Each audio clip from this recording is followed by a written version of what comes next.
நாம எந்த சாப்பாடு சாப்பிட்டாலும் கடைசியில் ரசம் சாப்பிட்டா தான் திருப்தியாக இருக்கும். அந்த சூப்பரான ரசம் எப்படி செய்கிறதுன்னு பார்க்கலாம். ஃபர்ஸ்ட் டைம் நம்ம சேனலை பார்க்குறீங்கன்னா சப்ஸ்கிரைப் பண்ணிட்டு பாருங்கள். பெல் ஐக்கான ஆல் இன் ஆப்ஷனை கிளிக் பண்ணிக்கோங்க.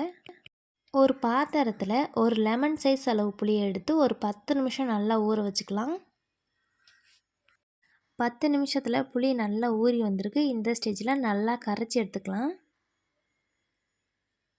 புளி கொஞ்சம் நிறையவே சேர்த்துக்கோங்க, அப்போ தான் ரொம்ப டேஸ்ட்டாக இருக்கும். இப்போ புளியை கரைச்சி எடுத்துகிட்டு அதோட சக்கை எல்லாத்தையும் வெளியே எடுத்துடலாம். இப்போ இது கூட பெருசாக தக்காளி 2 எடுத்துருக்கேன். அதை நல்லா கையிலேயே கரைச்சி எடுத்துக்கலாம்.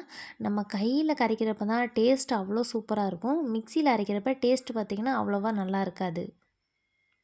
கையிலே இதே மாதிரி நல்லா கரைச்சி எடுத்துக்கோங்க. இப்போ இது கூடவே ஒரு கொத்து மல்லி இலையில் சேர்த்து நல்லா கரைச்சி எடுத்துக்கலாம்.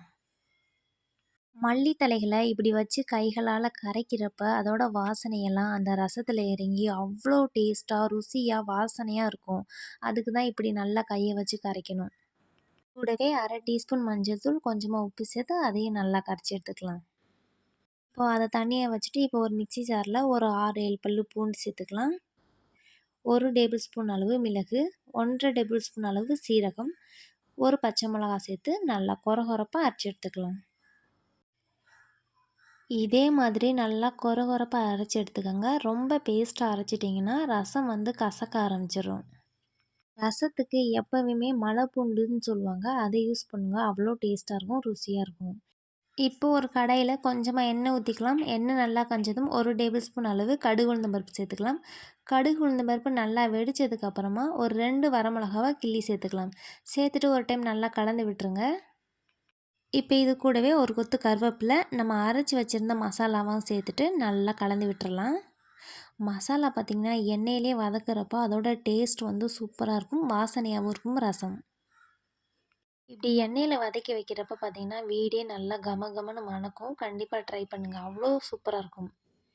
இப்போ இது கூடவே கொஞ்சமாக பெருங்காயத்தூள் சேர்த்துக்கலாம். சேர்த்துட்டு அதுவும் நல்லா கலந்து விட்டுருங்க. இப்போது நம்ம கரைச்சி வச்சுருந்த ரசத்தை சேர்த்துக்கலாம். சேர்த்துட்டு நல்லா கலந்து விட்டுருங்க. உப்பு போடுவோம்ல, அது நல்லா கரையணும். அதனால் ஒரு டைம் நல்லா கலந்து விட்டுருங்க. 7 நிமிஷம் விட்டிங்கன்னா பார்த்திங்கன்னா நல்லா முறை பொங்கி வந்துடும். முறை பொங்கி வந்துடணும், கொதிக்கக்கூடாது. கொதிச்சா ரசம் பார்த்திங்கன்னா அவ்வளோவா டேஸ்ட் இருக்காது.